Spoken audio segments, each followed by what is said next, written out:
시청자 여러분 안녕하십니까? 한 주간의 주요 뉴스를 정리해드리는 채널K 뉴스 브리핑입니다. 얼마 전 기습적인 불법 체류자 대규모 단속이 실시돼 전국에서 680여 명이 검거됐습니다. 국토안보부는 범법 이민자 단속이며 또 정기적인 단속이라고 수습하는 모습을 보였지만 그렇지 않은 사례도 있어 우려되고 있습니다. 이와 관련한 소식들 전해드립니다. 지난주 미국 내 주요 대도시에서 서류 미비자 체포 작전이 동시다발적으로 실시됐습니다. 범죄 경력이 없는 서류 미비자도 포함된 것으로 알려져 이민사회 전체로 확대될지 우려되고 있습니다. 11일 월스트리트저널에 따르면 뉴욕과 LA, 시카고, 애틀란타를 비롯한 동부와 중서부 전역에서 6일부터 10일까지 수백 명의 서류 미비자들이 체포됐습니다. 뉴욕시 인근에서 체포된 서류 미비자만 40명에 이르고 애틀란타 200여 명, LA 등 캘리포니아 남부에서는 161명이 체포됐습니다. 이들 중 대부분은 범죄 경력이 있는 서류 미비자들로 30명은 멕시코로 추방된 것으로 알려졌습니다. 이번 단속은 불법 체류자의 주택과 일터를 급습해 미처 대피할 틈을 주지 않았습니다.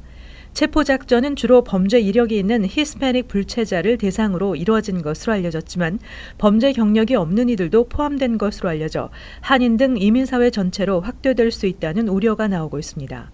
특히 트럼프 대통령의 반이민 행정명령이 법원 판결로 제동이 걸린 상태에서 통상적인 수준을 넘어섰다는 점에서 이민자들을 패닉 상태로 몰아넣고 있습니다. 드블라지오 뉴욕시장실은 이에 대한 보고를 받고 있으며 상황을 주시하고 있습니다. 인권단체들은 경찰과 이민 단속관에 대해 대처 요령을 여러 언어로 제작해 온라인 등으로 배포하고 있습니다. ICE 직원이 집에 왔을 때 영장이 없으면 문을 열어주지 말고 영장을 소지한 경우에도 묵비권을 행사할 수 있습니다. 또 어떤 서류에도 서명하지 말라고 조언했습니다. 도널드 트럼프 대통령이 새로운 반이민 행정명령을 발동할 것으로 알려져 큰 혼란이 우려되고 있습니다.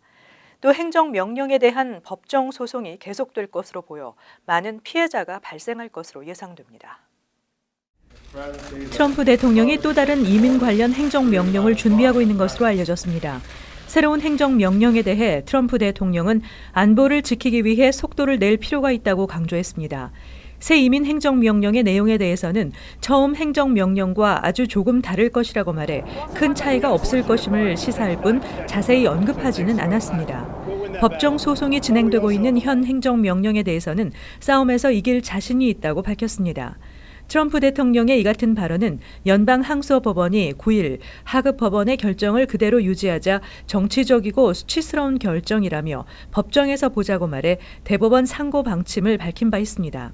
하지만 전문가들은 백악관이 연방대법원 상고 절차를 밟지 않을 것으로 예상하고 있습니다. 트럼프 대통령이 연방대법원 상고 여부와는 별개로 새로운 반이민 행정명령을 발동할 경우 반대 진영에서도 위헌 소송을 제기할 것으로 보여 법적 다툼은 계속될 것으로 보입니다. 그 과정에서 새 행정명령과 법원의 제동 사이에 많은 피해자가 발생하면서 또다시 큰 혼란이 재현될 것으로 우려되고 있습니다. 제59회 그래미 어워즈 팝스타 아델이 5관왕을 차지하면서 영광을 독차지했습니다. 하지만 이번 시상식에서 아델 못지않게 주목을 받은 것이 있었는데요. 트럼프 대통령을 비난하는 메시지들입니다. 보도에 지한샘 기자입니다. And the Grammy goes to 세계 최고 권위의 팝뮤직 어워드인 그래미 어워드. 지난달 골든글로브 시상식 배우들에 이어 이번엔 팝스타들이 트럼프 대통령의 반이민 정책을 비난하고 나섰습니다. 사회자 제임스 코든은 트럼프 대통령 치하에서라면 다음에 어떤 일이 닥쳐올지 모른다며 지금이 최선이니 최대한 열심히 살라고 말해 청중의 박수를 끌어냈으며 제니퍼 로페즈는 지금이 예술가들이 일하러 나가야 할 바로 그때라며 행동을 촉구했습니다. 쌍둥이를 임신한 만삭의 비욘세는 모두 인종의 통합을 얘기하며 과거로부터 배우는 것이 필수적이다. 실수를 반복하는 경향을 깨달아야 한다고 꼬집었습니다. 팝스타 케이티 페리와 베테랑 힙합 그룹 트라이브 콜드 퀘스트는 저항을 외치며 트럼프 행정부를 향해 직격탄을 날렸습니다. 이상을 통한 우회적인 메시지도 있었습니다. 밴드 아일리 서스펙터의 멤버는 등에 탄핵이라고 쓰인 재킷을 입고 등장했으며 베스트 신인 아티스트 상을 받은 챈스 더 래퍼는 뒤에 오바마, 앞에는 땡큐라고 쓴 검은 후드 티셔츠를 입었습니다. 그래미 무대에는 친 트럼프 뮤지션도 눈에 띄었습니다. 가수 조이 빌라는 미국을 다시 위대하게라는 트럼프의 대선 캠페인 구호를 길게 새긴 파란색 드레스를 입고 나와 눈길을 끌었습니다. 채널K 뉴스 제한샘입니다. 뉴욕주 상원의 이민자 보호 법안이 연달아 상정됐고 뉴저지주 상원에서는 반이민 행정명령에 반대하는 법안이 가결돼 귀추가 주목되고 있습니다. 브래드 홀리맨 의원은 최근 트럼프 대통령의 반이민 행정명령에 맞서 이민자를 보호하는 법안을 발의했습니다. 법안은 주정부나 지역정부가 연방정부에게 이민자 추적을 위한 어떠한 정보도 제공하지 못하도록 하는 내용입니다. 호세 세라노 주 상원의원도 이민자 보호 법안을 상정했습니다.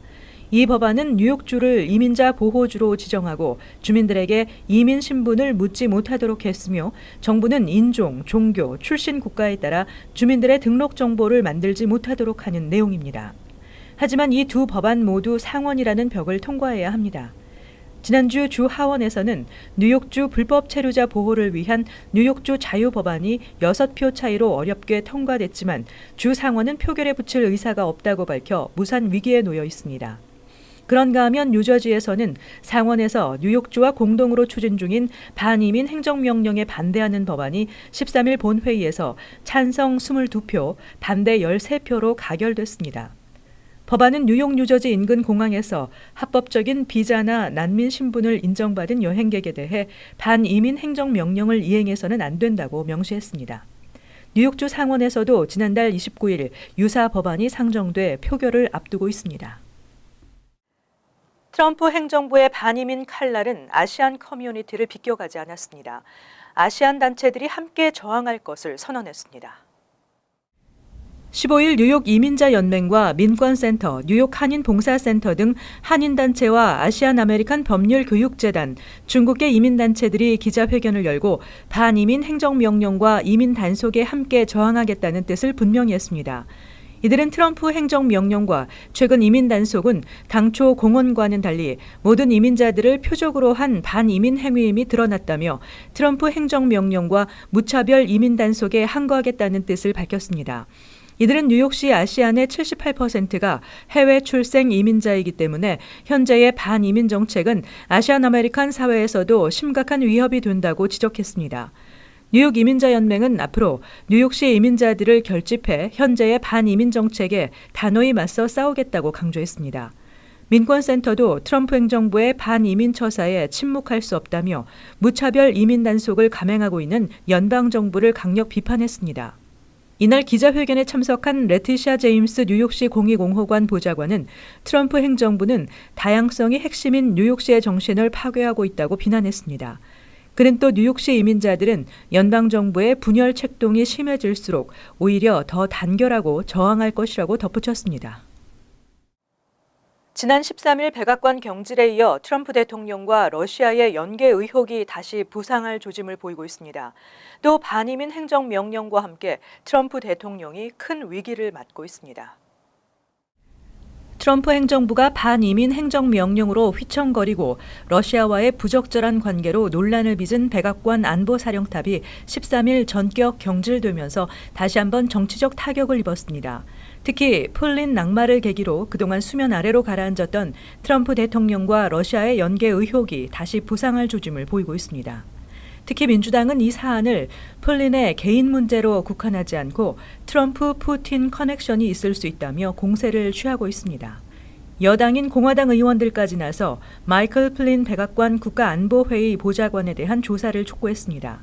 트럼프 대통령의 리더십에 타격을 입힌 요소는 러시아와 연계 의혹, 백악관 내 권력 암투, 반이민 정책 타격, 대북 안보 불감증, 이해 상충 논란 5가지로 압축됩니다. 낸시 펠로시 민주당 하원 원내대표는 트럼프 대통령과 러시아의 내통 가능성을 연방수사국이 공개 수사해야 한다고 촉구했습니다.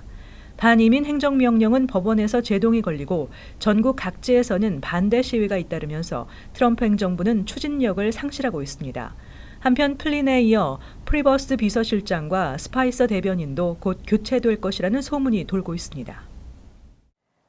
최근 반이민 행정명령으로 불안해하는 이민자들을 대상으로 하는 사기가 기승을 부리고 있습니다. ICE 요원을 사칭해 금품을 뜯고 있습니다. 불법 체류자 단속이 전국적으로 시행되면서 이민사회가 어수선한 틈을 타 이를 악용하는 사기 행각이 이어지고 있습니다. 13일 퀸즈에서는 지금 당장 갖고 있는 모든 현금을 주지 않으면 추방할 것이라는 협박으로 $250를 강탈해간 사건이 있었습니다. 에릭 슈나이더맨 검찰총장은 이 같은 사기를 용납할 수 없다며 모든 방법과 수단을 동원해 더 이상 피해자가 발생하지 않도록 하고 적발되면 엄벌에 처할 것이라고 경고했습니다. 검찰에 따르면 사기범들은 ICE 요원을 사칭해 이민자에게 직접 접근하거나 이민서비스국 또는 ICE 전화번호를 도용해 이민자에게 전화를 거는 방식을 쓰고 있습니다. 또는 이민법 전문가, 변호사라고 속여 각종 이민 서비스를 신청하게 한 후 높은 수수료와 수임료를 받기도 하고 변호를 해주겠다고 속여 금품을 요구하기도 합니다. 현재 진행 중인 이민 수속을 빠르게 해주겠다며 더 많은 수수료를 부과하는 사례도 늘고 있습니다. 검찰은 사기 신고 때 절대로 피해자의 이민 신분을 묻지 않고 이민 정보를 연방 이민 당국에 넘겨주지 않는다며 적극적인 신고와 제보를 당부했습니다. 제닛 옐런 연방준비제도 이사회 의장이 앞으로 개최할 통화정책회의를 통해 기준금리의 추가 인상을 검토할 것임을 밝혔습니다. 보도에 지한샘 기자입니다. 옐런 의장은 오늘 상원은행위원회 상반기 통화정책 청문회에서 앞으로 있을 통화정책회의에서 고용과 물가 상승이 예상대로 진전될 경우 기준금리 추가 조정이 적절하다고 본다라고 말했습니다. 옐런은 구체적인 금리 인상 시점이나 인상 기준을 언급하지는 않았지만 이르면 오는 3월 금리를 인상할 가능성을 시사한 것으로 풀이됩니다. 금융시장에서는 6월 인상을 가장 유력시하고 있지만 옐런의 발언은 3월 인상도 배제하지 않고 6월까지의 회의를 통해 추가 인상 방침을 시사한 것으로 해석됩니다. 옐런은 특히 앞으로 나올 데이터를 보면 시장이 강해지고 있고 물가 상승률도 2%를 향해 움직이고 있다며 향후 미국 경제가 완만하게 확대될 것으로 예상돼 금리 인상을 서서히 하는 것이 적절하다고 지적했습니다.